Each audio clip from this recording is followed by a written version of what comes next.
We're going to begin with the state of emergency in Virginia and the search for people following devastating flooding. More than 100 homes were damaged. The rushing water ripped some houses off their foundations. Trevor Ault is on the scene in Virginia. Good morning, Trevor. George, good morning. This is really a catastrophic amount of debris. I mean, all that water rushing down the creek, down the mountain. You see a bridge that's been ripped apart, and look at the remnants. Smashed car after smashed car. We saw power lines that were torn apart, too. In fact, look up on the side of this house. This car was smashed up against it, too. And this morning now, there are people that officials still have not heard from.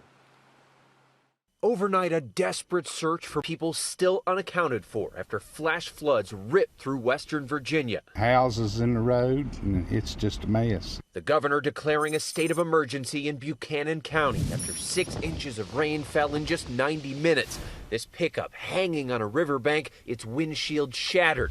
Drone video capturing the extent of the damage from the fast-moving floodwaters. People lost everything.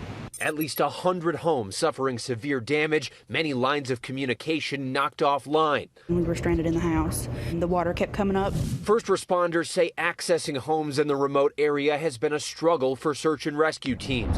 And in Maryland, winds taking down trees, knocking them onto cars and power lines. I don't know if it was lightning striking or wind, but it just was down, and the electrical lines were down, and there's a fire on the fence. Homes knocked right off their foundations. I was sleeping there earlier today. I could have died. In Charlotte, North Carolina, heavy rain triggering flash floods in several counties. Well, in Ohio, violent storms ripping through the Toledo area.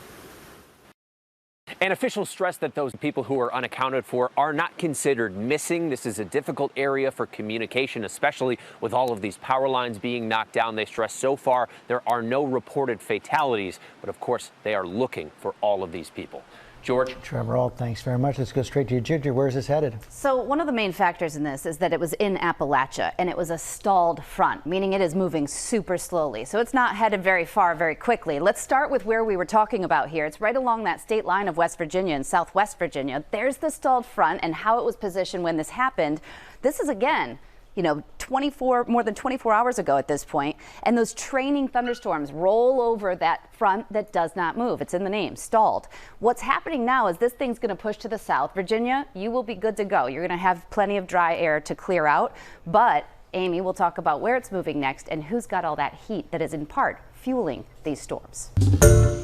Hi, everyone. George Stephanopoulos here. Thanks for checking out the ABC News YouTube channel. If you'd like to get more videos, show highlights, and watch live event coverage, click on the right over here to subscribe to our channel. And don't forget to download the ABC News app for breaking news alerts. Thanks for watching.